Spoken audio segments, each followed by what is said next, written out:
అందరికీ నమస్కారం. ఈరోజు సత్యనారాయణపురం మోడల్ పోలీస్ స్టేషన్ ఓపెనింగ్కి రావడం నిజంగా చాలా అదృష్టం కింద భావిస్తున్నా. ఈరోజు ఈ కార్యక్రమానికి నాతో పాటు ముఖ్య అతిథులుగా విచ్చేసిన మన డీసీపీ గారు హరీష్ కుమార్ గుప్తా గారికి, అదేవిధంగా నిత్యం ట్రాఫిక్కి సంబంధించి కానీ లా అండ్ ఆర్డర్కి సంబంధించింది కానీ అన్ని విషయాలని కూడా టెక్నాలజీని బేస్ చేసుకొని ఇక్కడ లా అండ్ ఆర్డర్ కంట్రోల్ చేయడంలో, అదేవిధంగా టెక్నాలజీని అడాప్ట్ చేయడంలో కూడా రాష్ట్రంలోనే ముందుండే మా సిపి గారు రాజశేఖర్ బాబు గారికి, అదేవిధంగా పెద్దలు గౌరవనీయులు అన్న ఎంపీ గారు చిండి గారికి, అదేవిధంగా అన్న ఎమ్మెల్యే గారు బొండ ఉమా గారికి, అదేవిధంగా పెద్దలు మన డీసీపీ కేవీసీ సరిత గారికి, డీసీపీ క్రైమ్ తిరుమలేశ్వర్ రెడ్డి గారికి, అదేవిధంగా డీసీపీ సిఎస్డబ్ల్యూ ఉదయరాణి గారికి, డీసీపీ ట్రాఫిక్ కృష్ణమూర్తి నాయుడు గారు, డీసీపీ ప్రసాద్ గారికి అందరికీ కూడా పేరు పేరున ధన్యవాదాలు. ఎస్పెషల్లీ ఈరోజు ఈ కార్యక్రమాన్ని ఇంత బాగా ఆర్గనైజ్ చేయడమే కాకుండా ఒక మోడల్ పోలీస్ స్టేషన్ని నాకు తెలిసి రాష్ట్రంలో ఇది ఫస్ట్ పోలీస్ స్టేషన్ అన్నమాట. అంటే మోడల్ పోలీస్ స్టేషన్స్ చాలా కట్టున్నారు, కానీ అన్నిటికీ మించి చాలా అంటే లోపలికి రాగానే ఏదో పోలీస్ స్టేషన్కి వచ్చాము మనకి సాధారణంగా ఒక ఫీల్ ఉంటుంది. హాస్పిటల్కి వెళ్ళేసరికి హాస్పిటల్ వాతావరణానికి సగం జబ్బులు ఇంకా ఎక్కువ అవుతాయి. మనకి పోలీస్ స్టేషన్కి వచ్చేసరికి కొన్ని పోలీస్ స్టేషన్లోకి వెళ్ళేసరికి మనకున్న బాధ ఇంకొంచెం రెట్టింపు అయ్యే పరిస్థితి ఉంటుంది, ఆ అట్మాస్ఫియర్ బట్టో లేకపోతే అక్కడున్న సర్కమ్స్టెన్సెస్ బట్టో. కానీ ఇక్కడికి వచ్చేసరికి నాకు ఒక కార్పొరేట్ ఆఫీస్లోకి వచ్చినంత ఫీలింగ్ కలిగింది. దట్స్ వై నేను అంత అప్రిషియేట్ చేస్తున్నాను. మీరు ఒక పోలీస్ స్టేషన్కి వచ్చేసరికి ముందు ఒక రిసెప్షను, తర్వాత ఒక ఎస్హెచ్ఓ రూము, తర్వాత ఒక జైల్లో సంబంధించిన అన్నీ కనిపిస్తుంటాయి రికార్డ్స్తో. కానీ ఇక్కడికి వచ్చేసరికి ఎవ్రీ టైప్లో అంటే అక్కడే ఏఎస్ఐ కూర్చుంటారు, అక్కడే హెచ్సి కూర్చుంటారు, అక్కడే కానిస్టేబుల్ కూర్చుంటారు. ఇవన్నీ జరిగే పరిస్థితి నుంచి ఈరోజు సపరేట్గా దీనికి ఈ బిల్డింగ్లో హార్డ్లీ నేను ఇప్పుడే చూస్తున్నా 320 గజాల్లో దగ్గర 2,50,00,000 రూపాయలు పెట్టి ఒక beautiful building, beautiful police station కట్టారు. ఇందులో చూస్తే ప్రతి ఒక్కరికి కూడా ఆఖరికి హెడ్ కానిస్టేబుల్కి కూడా ఒక రూము, ఏఎస్ఐకి ఒక రూమ్, ఎస్ఐకి ఒక రూమ్, సిఐకి ఒక రూమ్, ఏఎస్పీకి కూడా ఒక ఏసీపీకి కూడా ఒక రూమ్ కూడా అలాట్ చేసి ముందుగానే, అంటే ఫర్దర్గా మనకి ఎక్స్పాండ్ చేస్తామేమో ముందుగానే ఊహించి ఒక రూమ్ ఏర్పాటు చేయటం. వీటన్నిటికీ మించి this is the first police station having gym. అంటే ఒక శారీరక వ్యాయామం కూడా ఎప్పుడైతే పోలీసులకి మెంటల్ ప్రెషర్ ఉంటుందో ఆ మెంటల్ ప్రెషర్ని తట్టుకోవాలనుకుంటే కనుక ఫిజికల్ ఎక్సర్సైజ్ అవసరం అని చెప్పడానికి కూడా ఒక జిమ్ రూమ్ ఏర్పాటు చేశారు. ఎస్పెషల్లీ ఆ ప్రెజర్ని తట్టుకోవడానికి ఒక యోగా రూమ్ ఏర్పాటు చేశారు. ఇంకో బ్యూటిఫుల్ థింగ్ ఏంటంటే వచ్చిన వాళ్ళు ఎవరైనా ఉమెన్కి సంబంధించి రిలేటెడ్ ఇష్యూస్లో వస్తే ఆ పిల్లలకి ఆడుకోవడానికి ఒక జోన్, ప్లేయింగ్ జోన్ కూడా ఏర్పాటు చేశారు. అంటే ఒక పోలీస్ స్టేషన్లో ఇన్ని ఫెసిలిటీస్ కల్పించి, అదే కాకుండా ఈరోజు ఇక్కడ చూస్తే నేరస్తులకి భయం కలిగేలా మీరు అబ్జర్వ్ చేసుకుంటే లాస్ట్ 1 yearలో నేను చాలా గర్వంగా చెప్తానండి. విజయవాడ సిటీలో ముఖ్యంగా సత్యనారాయణపురం పోలీస్ స్టేషన్ పరిధి ఎలా ఉంటుందంటే ఒక పక్క రైల్వే స్టేషన్ అంటే డిఫరెంట్ ఏరియాస్ నుంచి వచ్చే వాళ్ళు ఉంటారు, కొంత ఈ గాంజా బ్యాచ్ ఉంటుందని ఒక రకమైన ఆలోచన, ఆ ఏరియాస్లోకి వెళ్తే నైట్ కూడా తిరగలేము అన్న ఒక ఫీలింగు. అదేవిధంగా ధర్నా చౌక్, ఎప్పుడు ఏ పార్టీ వాళ్ళు, ఎప్పుడు ఏ ఉద్యోగస్తులు, ఎప్పుడు ఎవరు ధర్నా చేస్తారో అది మానిటరింగ్ చేయటం. సో ఇటువంటి కొంచెం మనకు చెప్పాలంటే చాలా ఎక్కువగా హాట్స్పాట్స్ ఎక్కువగా ఉన్న ఏరియా ఇదంతా కూడా. సో ఈ ఏరియాలోని మనం మానిటరింగ్ చేయడం కానీ మనకేంటంటే ఇన్విజిబుల్ పోలీసింగ్ చేయడం కూడా చాలా ఇంపార్టెంట్ అని చెప్పి సుమారుగా ఈ పరిధిలో దగ్గర 200 కెమెరాలు పెట్టారు. ఈ పోలీస్ స్టేషన్ పరిధిలో ఈ పోలీస్ స్టేషన్ చుట్టూ కూడా ఒక 10 కెమెరాలు పెట్టారు. రౌడీ షీటర్స్ కూడా వచ్చి ఎవ్రీ సండే వచ్చి సిగ్నేచర్ పెట్టాల్సిన రౌడీ షీటర్స్ కూడా వచ్చారా లేదా తెలియడానికి వాళ్ళకి ఫేస్ రికగ్నిషన్ పెట్టారు. అంటే టెక్నాలజీని మోస్ట్లీ అడాప్ట్ చేసుకొని నేరాల నియంత్రణకి కూడా ఇక్కడ మనం చేసే పరిస్థితి కూడా కనిపిస్తూ ఉంది. నిజంగా చాలా అప్రిషియేట్ చేయాలి. ఈరోజు ఇప్పుడే అన్నారు విజయవాడ మా ఎంపీ గారు, ఎమ్మెల్యే గారు కూడా ఉన్నారు. ఇక్కడ మేజర్ ఏంటంటే విజయవాడ ప్రజలకి అవేర్నెస్ ఎక్కువ. విషయం ఏంటంటే ఈ లా అండ్ ఆర్డర్ కంట్రోల్లో మేము కూడా పార్ట్ తీసుకుంటామని ముందుకు వచ్చి వాళ్ళని మోటివేట్ చేయడం కూడా డిపార్ట్మెంట్ వాళ్ళు ఆ విషయంలో సక్సెస్ అయ్యారని నేను చెప్పాలి. ఎందుకంటే మనకి జగ్గయ్యపేట కాన్స్టిట్యున్సీ మొత్తం సీసీ కెమెరాలు పెట్టారు. ఈరోజు ఈస్ట్ కాన్స్టిట్యున్సీ సుజనా చౌదరి గారు సుమారుగా ఆయన కాన్స్టిట్యున్సీ వెస్ట్ కాన్స్టిట్యున్సీ ఆయన కాన్స్టిట్యున్సీలో సుమారుగా అన్ని దగ్గర కూడా సీసీ కెమెరాస్ ఇవ్వడానికి ఆయన సిద్ధపడ్డారు. ఇక్కడ సుమారుగా 200 సీసీ కెమెరాస్.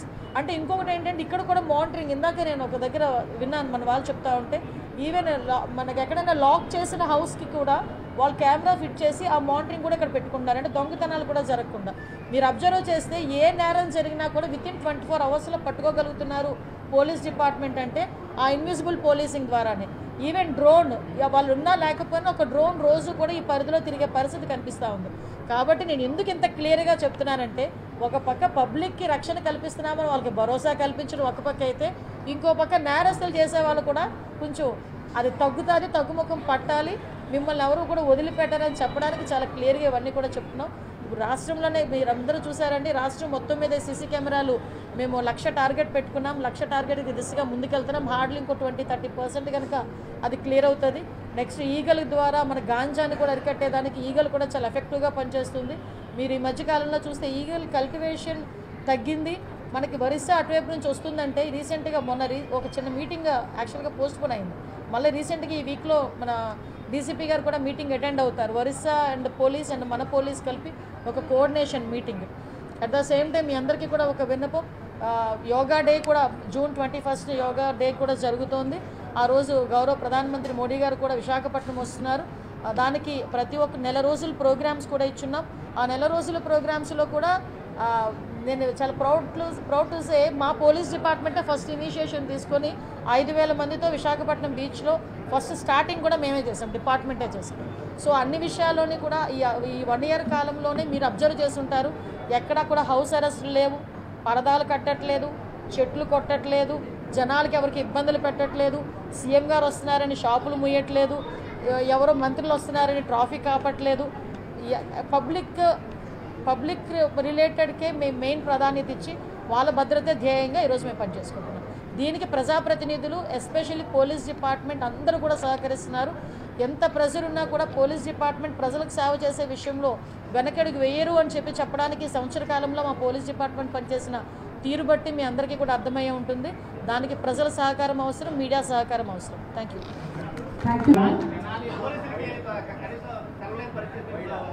ఏంటండి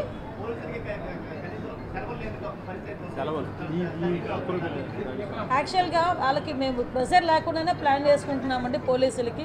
అంటే ఇది 24/7 జాబ్. ఇది పోలీస్ డిపార్ట్మెంట్ అన్న మెడికల్ డిపార్ట్మెంట్ అని 24/7 జాబ్ ఇది. కానీ వాళ్ళకి కూడా రెస్ట్ ఉండాలి, వాళ్ళకి కూడా ఆ ఫ్రీనెస్ ఉండాలి. మీరు అబ్జర్వ్ చేశారో లేదో, ఈ పోలీస్ స్టేషన్ చూసి ఆలోచించండి ఒకసారి. ఒక యోగా రూమ్ ఉంది, ఒక జిమ్ రూమ్ ఉంది. అంటే వాళ్ళు వర్క్లో కూడా ఒక రిలాక్సేషన్ తీసుకోవచ్చు. అట్ ద సేమ్ టైం వాళ్ళు కూడా సెలవులు ఇచ్చే విషయంలోని కూడా ఎక్కడా కూడా ఇబ్బంది లేకుండానే మేము చూసుకుంటాం.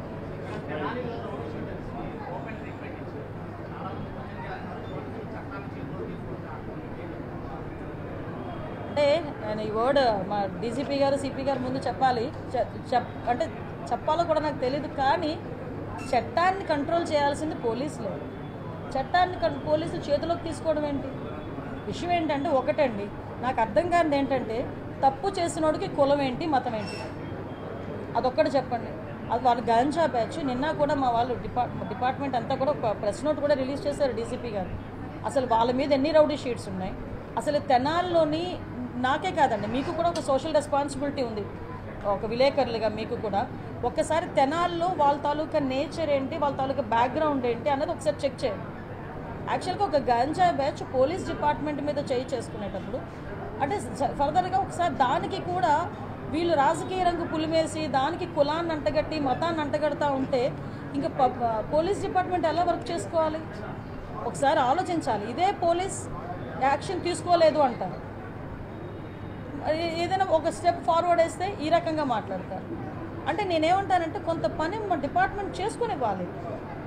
అలాగని ఇప్పుడు అమాయకులను ఎవరిని కూడా మేము పడితే, ఇప్పుడు నేను ఒకటే మాట్లాడుతున్నానండి, ఇదే ఇప్పుడు ఎక్స్-సీఎం ఇప్పుడు ఈయన జగన్మోహన్ రెడ్డి ఏదేదో మాట్లాడుతున్నారు, ట్వీట్లో ఏదో పడుతున్నారు, రేపు కూడా వస్తారు అంటున్నారు. నేను డైరెక్ట్ క్వశ్చన్ అండి, డాక్టర్ సుధాకర్ అనే వ్యక్తి మాస్క్ అడిగిన పాపానికి నడి రోడ్డు మీద రెక్కలు విడిచి చొక్కా ఇప్పి కొట్టిన సందర్భం మర్చిపోయారా?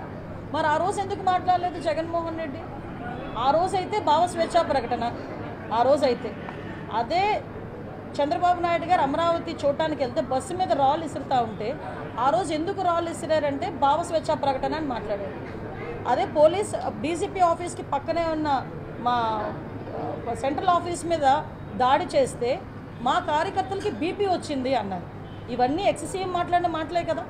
ఈరోజు ఇప్పుడు అదే వరప్రసాద్ అని, మన రాజమండ్రిలో వరప్రసాద్ అని ఇసుక మాఫియా గురించి మాట్లాడితే పోలీస్ స్టేషన్లో కూర్చొని శిరోముండనం చేస్తే మరి ఆ రోజు ఎందుకు మాట్లాడలేదు దళిత నాయకుడు, ఆ రోజు దళితుడు ఎందుకు శిరోముండనం చేశారు అని చెప్పి ఆ రోజు ఎందుకు మాట్లాడలేదు? ఆ రోజు ఎందుకు వరప్రసాద్ ఇంటికి వెళ్ళి పలకరించలే? ఆ రోజు ఎందుకు డాక్టర్ సుధాకర్ ఇంటికి వెళ్ళి పలకరించలే? ఆ రోజు ఎందుకు ప్రవీణ్ ఇంటికి వెళ్ళి పలకరించలే? అంటే పులివెందల నాగమ్మ అనే అమ్మాయిని చాలా బ్రూటల్గా హత్య చేస్తే మేము వెళ్తే మా మీద అట్రాసిటీ కేసులు పెట్టారే. మరి పులివెందల నియోజకవర్గంలో నాగమ్మ ఇంటికి ఎందుకు ఆ రోజు జగన్మోహన్ రెడ్డి వెళ్ళే?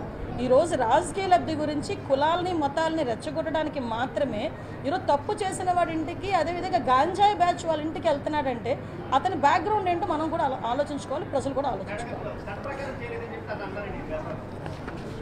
చట్ట ప్రకారం ఏం చేయాలన్నా పోలీసులకే చెల్లుతుంది. ఏ పోలీస్ అయినా చట్ట ప్రకారమే చేయాలి, చట్ట ప్రకారమే చేస్తారు, చట్ట ప్రకారమే చేస్తున్నారు. Okay, thank you.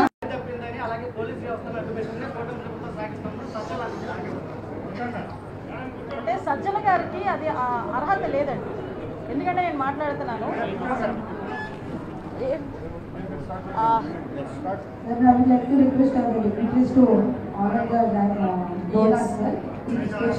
One minute.